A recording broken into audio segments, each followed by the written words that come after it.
I've done the clap now. Right, we ready to go? Yeah.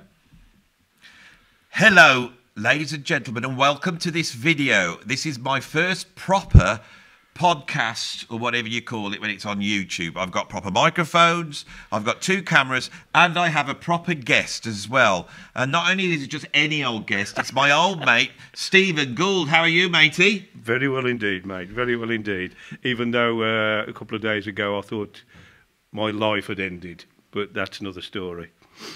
Well, it was big news on the UK progressive rock world that you died on Monday morning, whenever it was, and I'd had a message saying you collapsed at summer's end. Oh, my life, yeah. Scary, scary. But here we are, a few days later, fully recovered. So thank you to everybody who was there to help on the night. Thank you.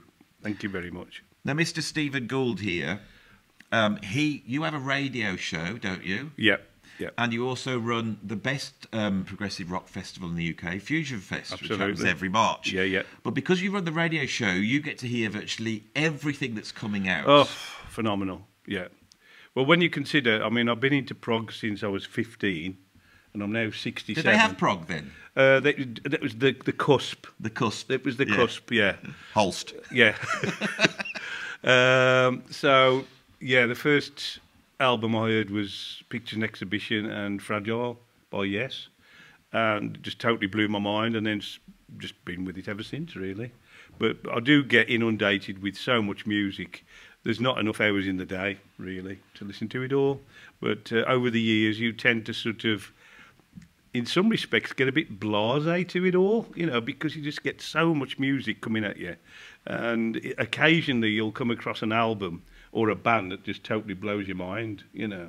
And obviously, when you asked me to pick the 10 best prog albums of the last 25 years, it was a major challenge because there's been so much good stuff come out in the last 25 years. It was a real challenge, I have to admit. Now, if there's one guy that would be able to do this list, it's you. I asked you to do it about 6 weeks ago, and you've really been working on it properly. So I do think we've got a pretty good list of the 10 greatest progressive rock bands of the last 25 years. It's something I couldn't do because I just don't know the stuff well enough, and we get asked so much on the channel to cover new stuff. Yeah. And so this is my attempt to cover new stuff. So shall we kick off? I think just to sort of, before we start, I wanted to kick off though. Well, you're going to have to wait. All right, then I will wait. Because you're the guest. It's what you have to bear in mind, I think, when you're putting a top 10 albums together in a particular period or a particular genre, I don't think you can get by the fact that you're going to have personal favourites.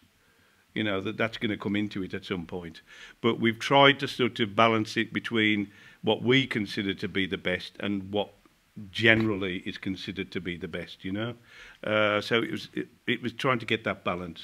Well, the thing is, Steve, you're very knowledgeable on prog. You've heard absolutely everything. So your personal choice is interesting to the audience. And I'm sure they're all there with bated breath to see if their top 10 progressive rock albums of the last 25 years is the same as yours. Matches ours. Yeah. Oh, wow. Don't say it's mine. It's your list. So if you do have any hate about any of the choices, which I'm sure you will, this time it's not my fault. Yeah, you can blame me. Right. You can blame me. Absolutely, 100%. So we've got the pile over here. Yes. I can't really see the order they're in. Okay. So I'll pass them to you and then you can tell us. So this is your number 10. This is number 10. There you go. Okay.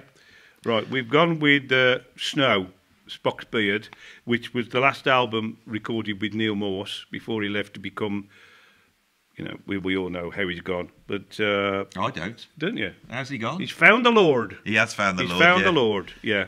But I mean, if we were doing the 10 greatest Christian prog albums for the last 25 years, this would be number 1, wouldn't it? Neil, you'd be number 1 then. We will do it one day. But it was quite coincidental because if you think about Lamb Lies Down on Broadway, which was a double concept album about a man on a mission and finding himself, and this was, you know, again about a man on a mission trying to find himself in the world, double concept album, and it was the last album we recorded with Spock's Beard before he left. Yeah. Which is obviously reflected in Lamb Lies Down on Broadway with Peter Gabriel. And we had to include Spock's Beard because I think they're probably one of the greatest American prog bands on the scene at the moment. I would say they're one of the best progressive rock bands. Up there with Glasshammer. Yeah. And, you know, there's so many American prog bands, but I think Spock's stand out, you know, a mile. You know, so we had to get a Spock's album in, so we've gone with Snow, Spock's Beard at number 10. With Spock's Beard, how do you think they fare after Neil went? Because you've got and picked one with him in. Yes. Did you feel that they got worse, or well, obviously or it's just Nick, different? again, you had a reflection of Genesis because Nick DiVigilio came in from the drums and took over lead vocals. Obviously reflected on Phil Collins. So Nick's not got a bad voice. He's got a brilliant voice. But I must admit, the one album that did put me off was Octane. Not the one they did after this one. Was it Age of Impact? The one after that, Octane, I felt sounded a bit like Robbie Williams at times. I don't think they really found themselves properly until Ted Leonard took on with Brief Nocturnes and Dreamless Sleep. That, for me, was them finding themselves again, and they're just on a roll at the moment. When I was in Frost, I toured with Spock's Beard. We did a week-long tour and got to know the guys, got to see them every single night. They're an incredible band playing-wise. Yeah. And they can play anything. You know, they could play funk, soul, reggae, everything. Yeah. Jimmy Keegan and Nick DiVigilio, the two of the best drummers in progressive rock as far as I'm concerned. Yeah. And their material is just a brilliant balance between sort of classic prog from the 70s with new stuff in, but they don't go too far away from the genre. Yeah. There's a lot of humour in there, which I think is lacking from a lot of modern prog. Definitely. You know, and they have a sort of sense of humour and a whimsy that you know the 70s progressive rock bands. And obviously they've got Ryo Okamoto on keyboards, who's up there with Jordan Rudess and Derek Sherinian as well. Unbelievable, and he's a nutter as well. Yeah, he's a real showman, and I think we need more of that. We do. So I think they tick so many boxes, and seeing them live. They go off on a tangent sometimes, and they bring in, you know, they'll start playing "Remember You're a Womble" and all this kind of thing. You know, I just think they got such an incredible sense of humour, and I think that's so lacking with so many. They're a lovely bunch of lads. Lovely bunch of lads. Lovely, great bunch of lads. Right, let's go. I agree with that one totally, definitely. We're going to go to number 9. Okay, number 9. Now, again, we felt we had to include Marillion because they're up there as one of the greatest prog bands around at the moment, as far as we're concerned. And there were so many albums we could have picked. You know, we looked at This Strange Engine. You know, there were so many albums we could have picked. I would have probably gone with Brave, to be honest, but that was last century. But one we've gone for is their latest album, An Hour Before It's Dark, because every single track on that is a total winner. And I just feel that when you consider how long the band have been going, you know, to bring an album out of that quality is just outstanding, you know. And there's a track on there called Care, which was written about obviously when COVID kicked in. And because my wife's a mobile carer, she felt really attached to that track. And it is a very emotional piece. And so for us, we've gone with An Hour Before It's Dark by Marillion at number 9. Now, I would say, and I have criticised Marillion on my channel at times, but I've also I ranked all the albums, and you know, once I got past the Fish era, which everybody concentrates, and you start to look at the Hogarth era, which of course is the vast majority of Marillion's era. I do feel that they're a little bit short-changed. It's a bit of a shame that people don't realise the quality of the stuff that they've done in the last 30-odd years. You know, but the question is, I wonder what the progressive rock scene would be like if there had never been a Marillion. Yeah. Especially here in the UK, because I think there's a good 20 years where they're the only ones holding the torch, aren't they? You know, it's especially in the early 90s. So I think they definitely have to be on the list. I have to be honest, the last few albums I've found haven't floated your boat. Yeah, and I think the last great, I don't know the title of it. Is it got Gaza on it? Oh, F.E.A.R. Yeah, F.E.A.R. Yeah. I think that would have been to get in the time frame would have been my choice. That was close. Yeah, that was close because Gaza is just an outstanding piece of work and obviously very relevant. Very relevant at the moment. So shall we? Oh, this I can see this one. This is we got a bit of vinyl coming this way. Oh yes. Go on. Oh yes. Those who know will be looking at the back going, I know that one. I know that one. Good choice, lads. Good choice. Oh yeah. Right, one band that I think we felt we had to include, and they're somewhat of a prog supergroup, because we're coming back to Mr. Morse again, Rainer Stoltz, Pete Travis from Marillion, and obviously Mike Portnoy from Dream Theater and every other project you can think of. And so we've gone with Transatlantic. Now again, they've got every single album they make is just a classic. But this one was released in so many different formats. This is the extended version called Forevermore. Now, I hope I can keep this in good condition because I had to steal this from my wife's collection because she only buys new vinyl. Whereas Andy and me, we look for the £5 box. But she always buys She does. She new goes. vinyl. She goes to the record fair with 50 quid in her pocket and buys one record. One record, yeah. But this is a beauty. You've got to take the stuff out. Come on. I mean, let's how many have a look. pieces of actual vinyl are in this? Oh my God! What you dropped down here? There's a CD in there, I think. It's on 3 vinyls, I believe. So we've got two two CDs. CDs here. And you got This is a beautiful thing. This is. yeah, you got one vinyl there. And then you've got gatefold sleeve there with a picture of the boys. Look at them. There you go. There they are in all their magnificence. But again, there were so many albums we could have picked, The Whirlwind, Bridge Across Forever and so on. But we decided to go for this one because A, it's their latest and I believe their last album. I don't think they're going to make any more albums. And it came in different formats, but that is by far the best version. The Forevermore version of the Absolute Universe, in at number 8. They're a prog supergroup. They've got 4 incredible players there. Oh, yeah. I think, I don't know this album, so I don't know how good it is, but I am a fan of Transatlantic. I've got the big live DVD that they did.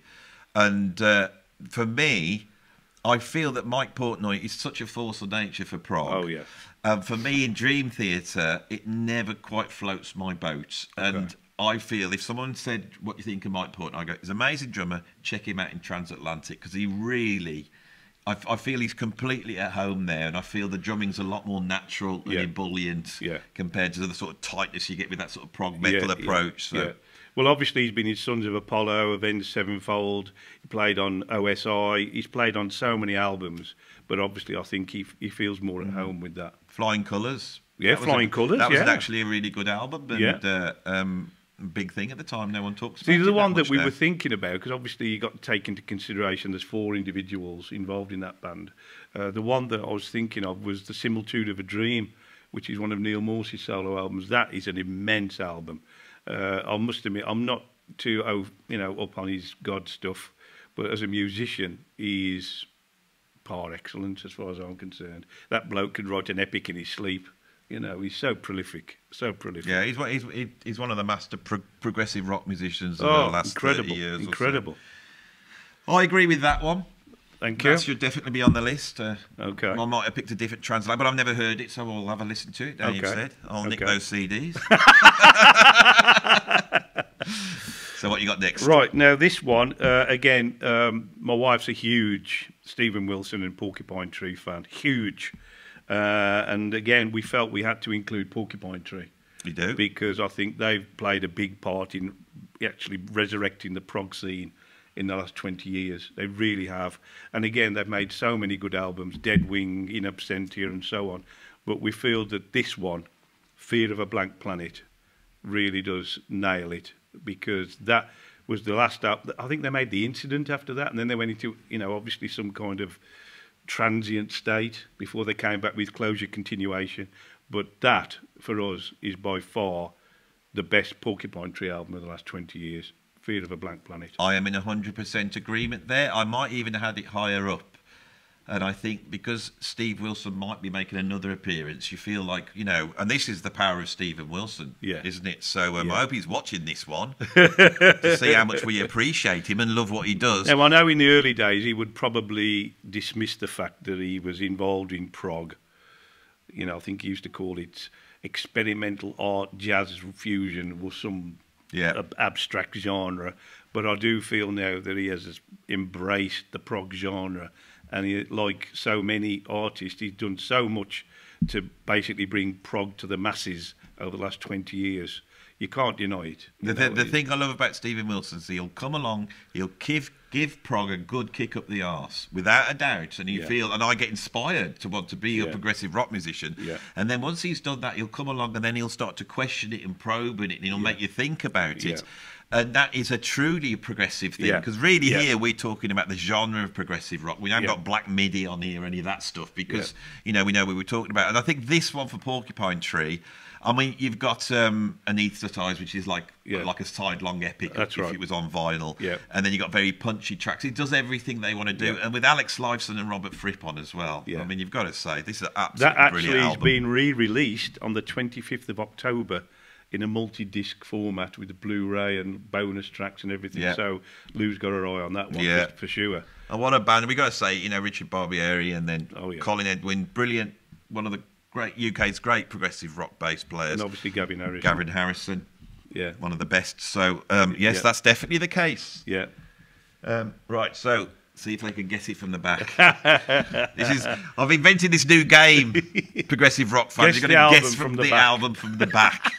This might be a... We could do it from the side. Yeah, it's like prog striptease, this is. Don't, Steve. I know what happened last time I sung that, right? Thank God you're on the vinyl album and not a CD. Right, now again, this is one of Lou's, because she only buys new stuff, as I said earlier. I brought you on saying you were this bloke, you've been on the... You got all these albums here, and you just brought all your wife's collection. We've got the CD version, but I think the vinyl just has more impact, you know? Now, this is an album. They only made this one album, and they actually toured with Spock's Beard after they'd released the album, and it is Dimensionaut from Sound of Contact, which features, I mean, again, it's a gatefold sleeve.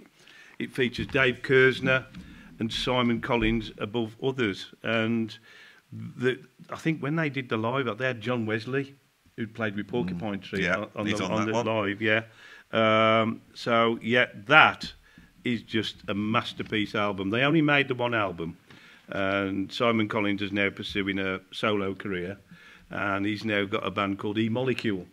And I did interview him and the other guy in E-Molecule, and he said that there were tracks they'd actually written for the second Sound of Contact album. I must interject, just in case you don't know, Simon Collins is actually the son of Doc Collins from the EastEnders.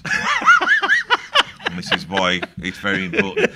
Bit of a joke for the American viewers there. No, he's the son of Phil Collins, isn't he? So, he is, yeah. And so when this album came out, I approached it a bit sort of, Phil Collins, his son's done a record, and he's drums on it as well, doesn't he? Yeah, he drums and sings. And drums and sings. And then when I heard it, it blew me away. It's not out there, prog, is it? It's very accessible, brilliant production, but the songs are strong, isn't it? And the melodies, the hooks. I really loved this album when it came out. Very good album. What's happened? No one mentions it anymore. Sound of Contact. I know. Well, I actually had it when it first came out. And I think it was 5 years later, my wife come in going, "Oh, Dimensionaut, Sound of Contact, it's amazing." And I said, "I've had it for 5 years." And she went and bought the vinyl version. I think she'd gone to one of her clients and they were playing it in the background, and she came back raving about it. And I thought, well, I've had it for 5 years. You know, I could have told you 5 years ago how good it was. But she went out and bought the vinyl version. So what can I say? Very nice. Right, what have we got next? Now, this one... Look at the back of that. Again. They're never going to get this. You're going to get that. There's the spine. There's the spine. Okay. Now this one, I've got no hesitation whatsoever that this should be in the top 10 prog albums of the last. What number are we on?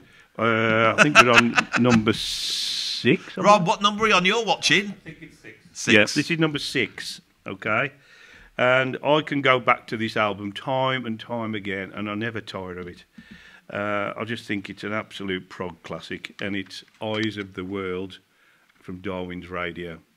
Now, obviously, the main guy behind it all is Dec Burke, who Andy's very familiar with because they were in Frost together on experiments in Mass Appeal. And I've also drummed for Dec over the years on various projects and done some recordings for him. And an incredible talent, underrated, really, very I think, much in the UK prog scene. Very much so. They only actually made this and a second album called Template for a Generation, which I believe they did remotely. I don't think they actually met when they recorded it. They did it remotely. And we did go and see them at the Robin And I think it was at that time when JJ turned up because he wanted to speak to Mark Westwood, who was Westworth.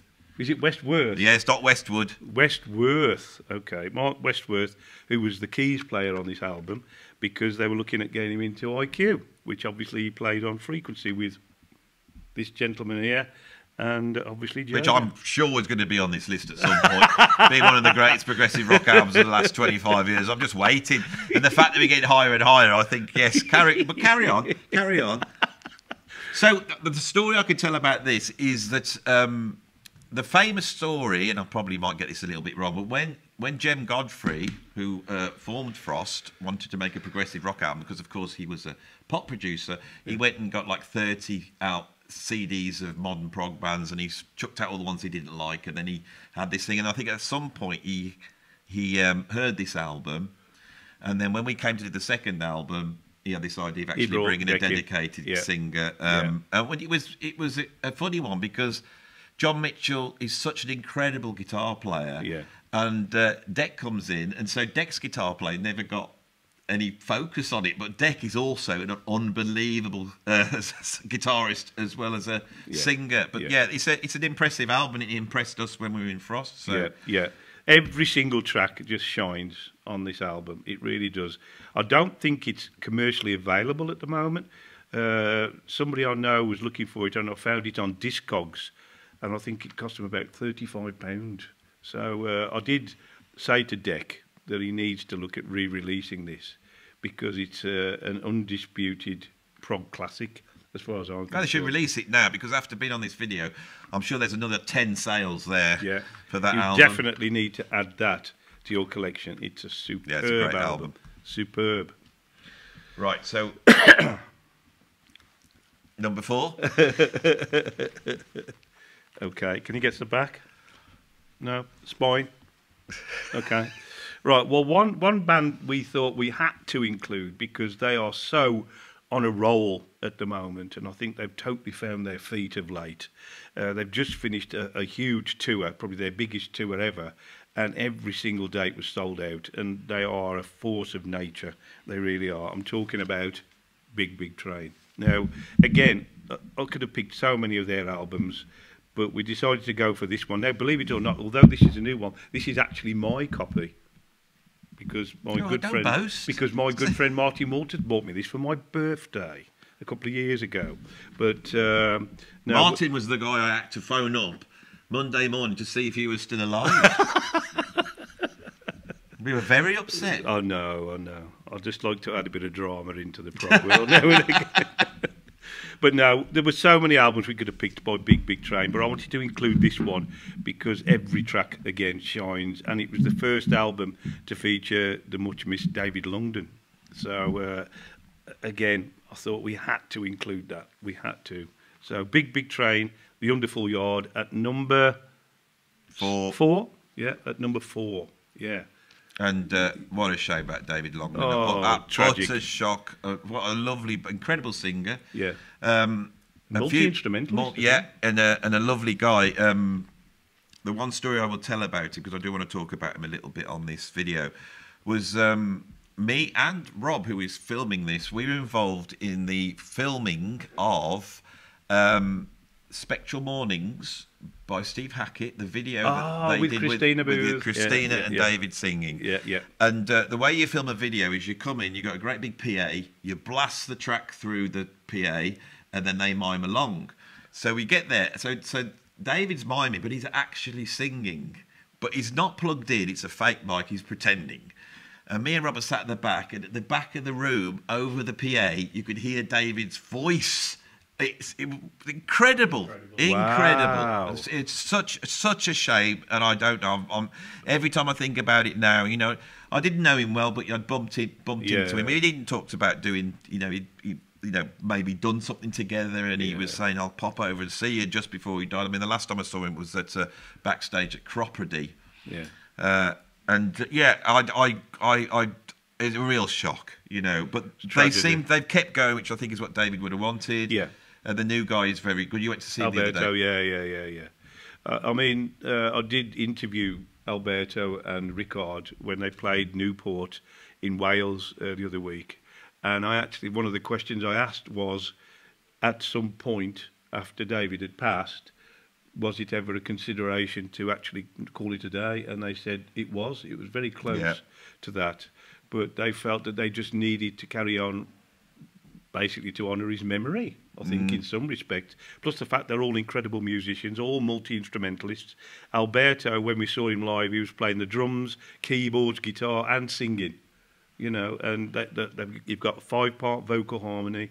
They really have found their feet at the moment. They really have. But I think with big trainers, like when I was back in IQ in 2006, nearly 20 years ago, they were working then. They were on GEP Records as IQ, and they were this little group. And the reason why they've got so big is that they steadily worked and worked and worked. So when this thing happens, why would you want to throw all that away after? Because David was in there working too, and he took that band from there to there. So without a doubt, well, they actually didn't tour. They didn't actually do any live dates. No. I think it was like 17 years or something ridiculous from when they started. It was 1992 when they formed, and I don't think they did a live date. I think the first live date they did was 2015.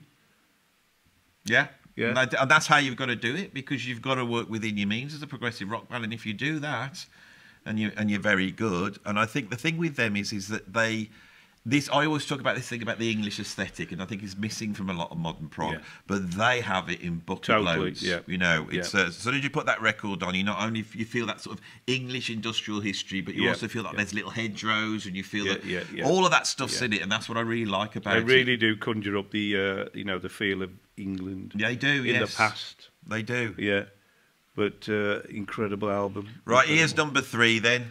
Now, really, in some respects, I thought this one should have been number 1, but the 2 albums to follow, in many respects, do surpass this. But we had to include this. Say that again. What did you just say? That was really good up until there. You were going along. It was all great. You know, I got you on the channel. I thought he was doing a really good job. And then what did you say? That the other 2, these surpass? Yes. But you will agree. You will agree. I'm not. Million Town, Frost. And again, we have the vinyl, because my lady bought that. But this... I've never seen this. Haven't you? There you go. Ooh. So for those of you who don't know, I drummed on this. I was the original drummer in Frost. You were. Until I was usurped. You were. They upgraded. Even though you think that the drum sound was not you. Well, there's a lot of computers involved in this, right? Oh, yes. Let's see if... Now, I have to be honest, I didn't want to buy the vinyl of this, because the title track, which is 25 minutes long, is actually split over 2 sides. And to hear an epic split over 2 sides, for me, is just not on. But my lady bought it nonetheless. And he's here looking at the... I'm on it. Yeah, it's got... I was just worried my name wasn't on it. It's there. It's tiny. It's tiny, but it is there. Look. It is there. Right? I mean... Is it on the CD as well? Yeah, there's a photograph of me on the CD. Let's have a look. And it's when I'm younger and handsome and long-haired. Oh, look how sexy. Oh, look at him there. Sexy I am. Look at him there. I mean, who wouldn't want to have that? No, show it them properly. Focus it, Rob. That's me in the old days before I went grey. When he got hair. I've got hair now. It's you that hasn't got hair. You're getting confused now, aren't you? Well, that's very kind too. I'm very honoured to have made that, especially at number 3. Yeah, it would have been number 1 for me, because I think that is definitely a modern prog classic. There's only one track on there I'm not too keen on. That's Snowman, which I think is a bit drab. But it's about death. Is it? I don't know. I thought it was about snow. But no. No Frost song is about what it says it's about. Is that right? Pocket Sun's a time machine. Okay. I can tell you all the facts. Okay. Well, I have to be honest, because I have got the new album, Life in the Wires, which comes out on October the 18th, people. That I do believe the new album surpasses this. I do honestly. Oh, so how many other things surpass it? Even though this is an absolute classic prog album, the new Frost album is just immense. It really is. It took this and go stellar. But this, it just had to be in there. Had to be in there. Well, it's, you know, Jem came in to the prog world from out of nowhere. There he was producing, you know, Atomic Sugar Kitten Babes and on it. not Sugar Babes, Wasn't it? Nah, not that good. Atomic Kitten and all that stuff.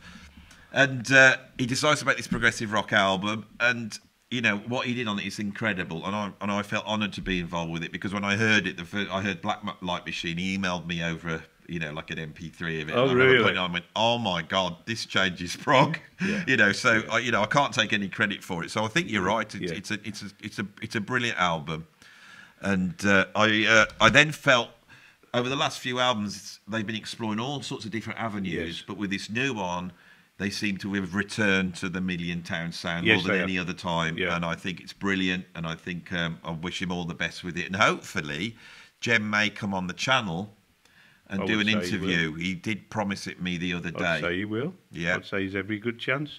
But And then I can, you know, I'll be honest, when that came, I think it was 2006. that yeah, came out. 2006. Yeah. 2006 that came out, and my wife bought me that and a couple of others for my birthday. And when I first heard it, I wasn't overly keen. I thought there was too much Right, going keep on. putting It it was down. too busy. But then all of a sudden it just clicked. And I thought, oh my God, this is like one of the best prog albums ever. You know, it really did shine. Because I've always been a synth man and keyboards, and it, you know, obviously ticks all the boxes in that respect, you know. But I just think that it took the prog genre and just give it a good kick up the ass.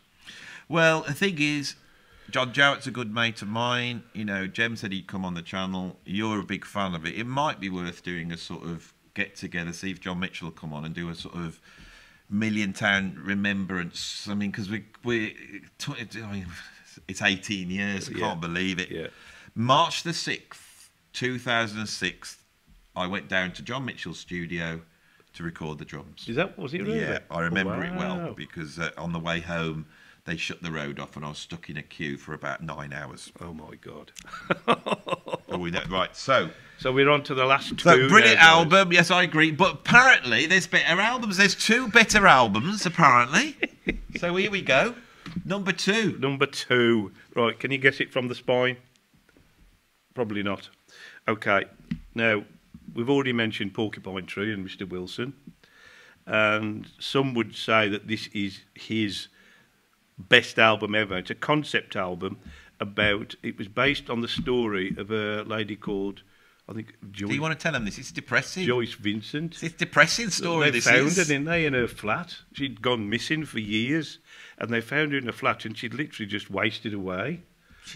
There She was a document- rotting corpse. There- I mean, it's there a true story, this Yeah, is. there's a But documentary apparently, about it. didn't the people think she was still alive because of posts on the internet and all that? Yeah, Isn't it? there's a something like that. documentary about it, and it was that inspired him to produce. Yeah, that's what Stephen Wilson's like. As soon as Hand he sees a Cannot story like that, he goes, Erase. bloody hell, new album. Hand.Cannot.Erase, which, again, is just a modern prog classic. It really is. It's a concept album, you know, and that ticks one box for sure. But, again, it's... Well, there's nothing bad on there at all. It's just from start to finish, it's amazing, you know. And if you've ever heard it, I think you'll agree, because, again, we really should give him the true value of what he's contributed to the prog world. And I think that is one of his best albums. Not the best. That's yet to come. Maybe. Oh, you're giving it away Maybe. now. So, Maybe. So, shall we go to number 1? So what's your thoughts on this one? Brilliant album. Yeah. Yeah, I think, and the thing is that, you know, I reviewed his last album, which was, what's it called, Steve? What's the last one The called? Harmony Codex. And I thought it was a brilliant album. Superb. But he's playing with the prog genre. Obviously, he went almost towards sort of pop music, but it's Techno, very sort yeah, of yeah. meta pop music. Yeah. It's very sort of self-regarding, very interesting. Yeah. With Harmony Codex, I thought it was one of the best albums of... Well, it was voted best album of the year Yeah, and- in the prog mag. But Yeah. if you're a progressive rock fan, that is a proper progressive rock Oh, album. it is. And I mean, look who he's got playing on it. Adam Holzman. Craig on that one? Craig Blundell's on Craig there. Blundell on that one. Guthrie Govan, was it on guitar on that one? I don't know. I don't feel it is. It might have, but yes, it was, because I saw the tour of this and Guthrie was on the tour. So it was. So it was everybody. You Except, will find Marco. this, that a true prog genius will surround themselves with only the very best musicians, and so he knows who to have around him. And I mean, you've got Nick Beggs on bass as well. He knows who to bring in, because he has to realise his vision. And I think he's gone on record as recording every single gig, doesn't he? He records every single gig, and then they look at it afterwards. They listen to it afterwards and review where it could have worked better and so on. Yeah. But and if you play a wrong note, he sacks you at that point. Immediately. Yeah, immediately. Yeah, he's a and total perfectionist. Yeah, and you have to leave the group in shame. I've been told. You're tarred and feathered, the whole works. They get the underpants, pull them up really high, boot them out. Sling your hook. Oh, dear. But yeah. I'm only saying this because I know he might watch it. You never know. Apparently, Tim Bonus, who me and Rob play for, Yes. and obviously does all sorts of things with Stephen Wilson, said he won't watch a review. So we're safe. Oh, okay. So we can say whatever we like about it. Fair enough. Shall we go to number one? Number one. Right, this is number one. And I agree with this entirely. And it was, without talking to you, this would have been my number one. Really? Best, Oh, wow. without a doubt, best Synchronised. progressive rock album of the last 25 Now, we've years. already had Fear of a Blank Planet. We've already had Hand.Cannot.Erase. But I think this has to go down as the greatest prog album of the last 25 years. The Raven That Refused to Sing. Oh, wrong one. Sorry, I didn't think you meant that one. No, it is. It is. Because the thing is, with Stephen Wilson, he'd flirted, hadn't he? He'd flirted. He never wanted to say he was a progressive rock musician. And then he's doing Porcupine Tree and all that type of stuff. And then he starts to do these solo albums. Yeah. And Porcupine Tree is a big thing. I think he does 3, doesn't he, in a row. And then suddenly he puts a band together of like a super group of the best progressive rock players on the planet. Yeah, yeah. He gets Alan Parsons in to produce. Yeah. They go to a studio. I think they're playing pretty much at the same time, so it's got that vibe of. And the way Alan Parsons produced this, it sounds not like the 70s, but it's got a sound like that. It's not in your face, which I loved. Yeah. And then the thing for me, he then went and pummeled the dark regions of progressive rock, which I think needed to happen. You know, your King Crimsons, Van der Graaf Generators, European stuff, the darkness, not the darkness, the band. That one wasn't pummeled. And then I didn't even think pummeled's the right word. And you need things like Bitches Brew, Miles Davis, all that sort of Mahavishnu Orchestra. It's all in there. And every time I put this album on, it's better than I imagined it to be, because there is so much there. Yeah, yeah. You really have to listen to it multiple times to get the best from it, to be honest, because there's so many layers. Just on the first track, Luminol, I mean, what an incredible instrumental piece. I mean, I'm a big lover of Mellotron, which I know Wilson is as well, because it's such a powerful sound, and he uses that to great effect on Luminol alone. Yeah, you know. Theo Travis on saxophone gives it that, almost like going back to In the Court of the Crimson King, you know, because obviously the first progressive rock album is dripping with a saxophone, and then you don't get it so much, you know. And I think some progressive rock fans don't really like saxophone. Theo Travis, being a brilliant musician, knows exactly how to do it. Adam Holtzman, who did play with Miles Davis, is bringing in all that darkness. Nick Beggs has that full, meaty, progressive rock bass sound. He's very agile. Marco Minnemann, one of the greatest drummers on the planet, really. Force of nature, and he's all over it. It's like he's not pulling any punches. You know, and the arrangements go from beautiful, like almost like pop song hooky things through to dark, multi-time signature, epic. You know, you've got is it Drive Home? Guthrie Govan's guitar solo, one of the greatest guitar solos of the last 25 years as well. It's a masterpiece. And I think what sort of makes his music stand out is the visuals as well. I mean, the animation for the title track is haunting on so many levels. Well, they're all ghost stories, aren't they? That's right. This is the thing. So he doesn't just return to the darkness of prog just because he wants to. Yeah. He's doing it for a reason, because he's looking into this sort of netherworld, the ghostly world, and they're all little ghost stories pulling together. So it's not quite conceptual, but it has a conceptual framework. It does everything that a progressive rock album should do. Yeah. And when that came out, I think the progressive rock bands that I've done, like Kiama and then Rain and all that type of stuff, I think it inspired me to go, well, you could still make a progressive rock album and you could still blow everybody away. So I think aesthetically he did an incredible thing with this album. Well, when we've spoke about this before, that there's a definitive difference between prog and progressive. But I think he ticks both boxes. That's what I want for my prog. I don't, you know, sometimes I go on about this, but I do like the progressive rock genre.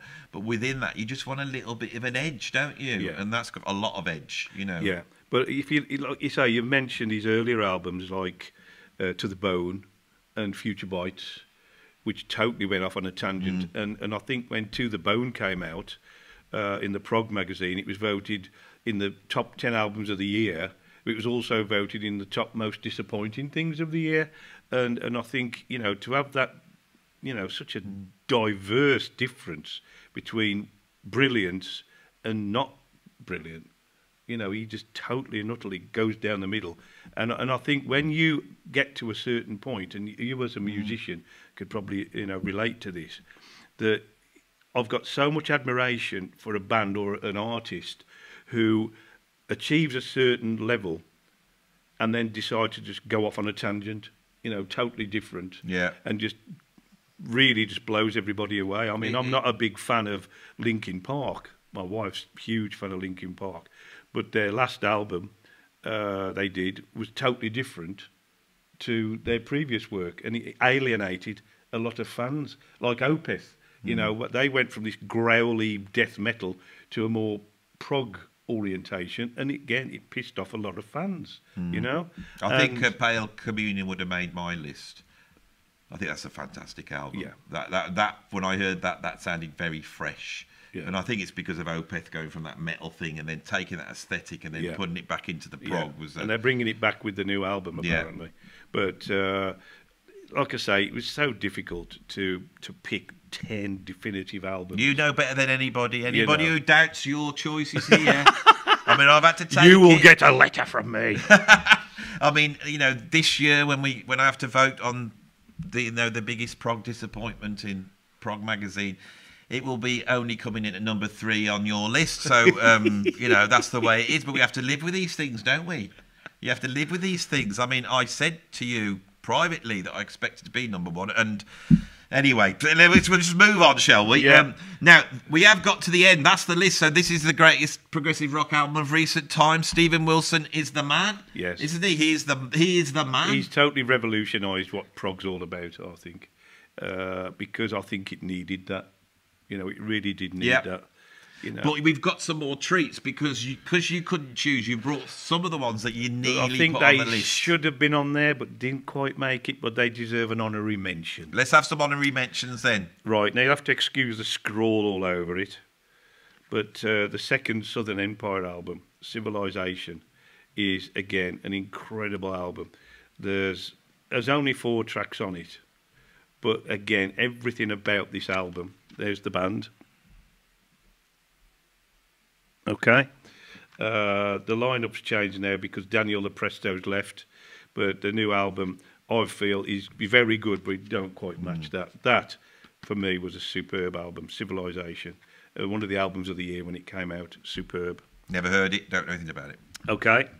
Now, obviously, IQ, who were probably one of the... Oh, you're going to... After not quite making it, I knew you'd pull it back at this point. Go on, do it. Go on. They're one of the top Yeah. UK prog bands. They've been around since the early Loads 80s. of albums there, but there's only one. The top album, you know, is the one that I'm on, really, isn't it? Everybody knows it. Now again, you know, I wanted to include. Just stop building it up. You know, I wanted to include Frequency, but I didn't want it to look as if I was biased. So we've gone with the Road of Bones. But, you know, again, Frequency is a very, very good album. But, no, we've gone with The Road of Bones. Okay? Rubbish. But this band do not make a bad album. They do not make a bad album. They're not one of the most prolific bands, but everything they do is just professional and perfect. The last album was Radioactive, was it? I think it was the last album was Radioactive. No. It was. Was it? Yeah. I think so. Was it Resistance? Resistance. Ah, you see? See, I was testing you there. That's a good job I remembered it.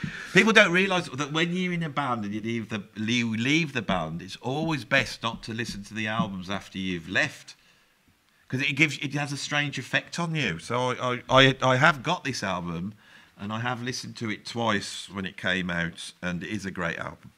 Double album. Quite dark, it's pretty actually. epic. Yeah, very dark. Quite dark. Heavy as well. Yeah. Again, I think Tangerine Dream deserved a mention. And although obviously their best period was the middle to late 70s when they were with Virgin, I wanted to include this one, which is Quantum Gate, because for me this was a total return to form. I followed the band immensely back in the day. Again, Synths and Mellotrons says it all. Yeah. But I did feel they went through a patch where I just couldn't relate to their music at all. You know, bringing in vocalists and stuff. But I do feel that one, Quantum Gate, was a total return to form. Obviously, after Edgar Froese died, you know, that is the first, I think, studio album after Edgar died. But that one, to me, is a total return to form. So I had to include that. Never heard that one. Okay, now this one, it's the first album with the, what would you call it, a regenerated... Well, show me the album. It Bites, the Tall Ships, and this one features, you know, there you go, there's the lineup. Good old John Mitchell, man of many projects, John Beck, Bob Dalton, and that was It Bites resurrected with John Mitchell taking the role of Francis Dunnery. And they only actually made 2 albums, The Tall Ships and Map of the Past. Yeah. But... even though Francis has made a new It Bites album, which came out last year, I do feel that these 2 albums, The Tall Ships and Map of the Past, really do encompass the feel of the original It Bites more so than what Francis has done. But classic album. Have you heard that one? Of course I have. Yeah.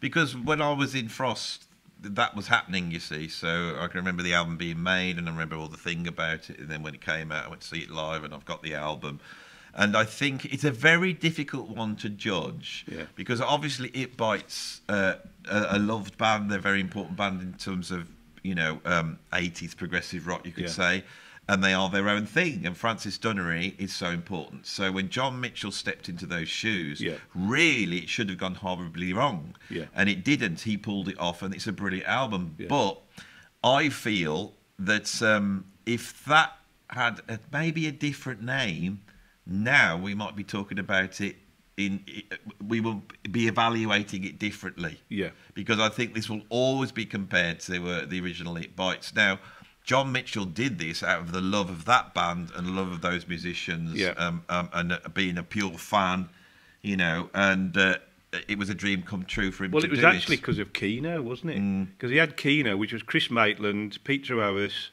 John Beck and John Mitchell. Yeah. And then Chris Maitland left, who was the original Porcupine Tree drummer, don't you know? And Bob Dalton came in, so you'd basically got 3 members of... Well, two members. You'd got Bob Dalton and John Beck from It Bites, and then Peter Harris left, and Dick Nolan came in. So you'd actually got 3 members. Yeah. Of It Bites. And then the guy that wasn't a member is John Mitchell, who is just wouldn't be playing guitar if it wasn't, you know, and singing if it wasn't Francis Dunnery. So it channels the spirit of It Bites. Yeah. Maybe if it was called Spirit of It Bites, it would be, I don't know. Anyway, definitely, but not on the list. So what's the last one you've got? This is the last one. And again, we've already mentioned Big Big Train, but this is their latest album, The Likes of Us. And this features the new singer Alberto Bravin. And again, I wanted to include this because it is, well, I think it's one of their best albums. And everything just comes together on this. They featured it extensively on the latest tour, obviously, but I think a lot of people were a bit apprehensive because of how the new guy would fit in after David passed, but he has totally took the bull by the horns and took the band on a totally different direction, and it really does shine on this album. It is a superb album, and it was very close between this and the Under 4 Yard, but I wanted to include the Under 4 Yard because obviously it was David Longdon, but that I had to feel did deserve a mention. It is a superb album. If you haven't heard it, you do need to. It is brilliant. So we're at the end of the video. Thanks for doing that. We are. That was very good. I enjoyed that very much. I think we've got. I hope you did too. Oh, they don't matter. They're going to moan whatever. That lot. I'll be very curious to hear and read your comments and feedback. But if you've come to this video to find out, more modern progressive rock bands and maybe listen to some new bands, check out the comments because people will be putting other stuff in and it will be good stuff. So I think we're at the end of the video. Yeah. Give us a kiss. And if you ask nicely, Andy will give you our address if you want to send any hate mail. Yes. No, and what you should do is you need to check out your radio show. Where is it? It's called The Lost Art, and it goes out on mmhradio.co.uk every Sunday, 4 till 7. It also gets podcasted following day, and it also goes out on Progzilla Radio every Thursday, 8 till 11, and again gets podcasted on Progzilla. So you got 4 chances, because you can hear it live twice and podcasted twice. So you got no excuse. But it's called The Lost Art, and it's 3 hours long, and it goes out every week. Brilliant. And I just want to say before we go that I have made 780 videos, and this is the first one that's had a 2-camera shoot. If it's come out. If it hasn't, if it's a 1-camera shoot or the mics didn't work, then I apologise. Oh my God. But this is the first time we've done this in my new studio. We've got lights, haven't we? Oh, it looks really professional. We've got lights. Honest. We've got cups of coffee. Everything's been done properly. Yeah, it's very professional. Yeah, so I hope you appreciate it, you lot. Yeah. Right, so put it on me, Rob. If you like this video, stick a like on it now. Go on, do it now. It won't hurt you. You don't have to pay any money. It will help me. Stick a like on it. If you haven't subscribed, you could subscribe by pressing subscribe, and then you'll have to see more of these incredible new podcasts that I'm going to be doing. Whose phone's going off now? Bloody hell, I'm trying to do the end bit. This is important. This is where you sell it. This is where I make the money. Right, and then if you want to support me financially, or not financially, for free, you could become a patron. There's loads of stuff over on my Patreon for the free members, but there is better stuff for the paid members, obviously, and that link's down below. And then if you want to give us a tip, not like, where's Opeth or, what about Glasshammer or something like that? Is it Glasshammer? Yeah. Yeah. Some modern prog band. Not that type of tip, but a financial tip. There is a link to my PayPal tip jar. Yeah. And also, where we are, this incredible place is actually a charity that's been set up to try and get reach out into the community and do community arts projects. And I really want to try and help if I can. Yeah. So if you could just support that charity, the link is down below. Brilliant, we're done. You forgot to mention that one of the bonus features of subscribing to your Patreon page is you get to see this video where we do it nude. Yeah, it's called the P. Diddy version. I've said it right at the end, I can always cut it off. Prog freak off. Yeah, members area, 150 quid a month. Thanks for watching. That's not true, by the way. I'm joking. Bloody hell. You've got Americans watching this, so they don't get it. Anyway, shall we finish there? Yeah, I think so. Bye-bye. Bye-bye. Bye-bye.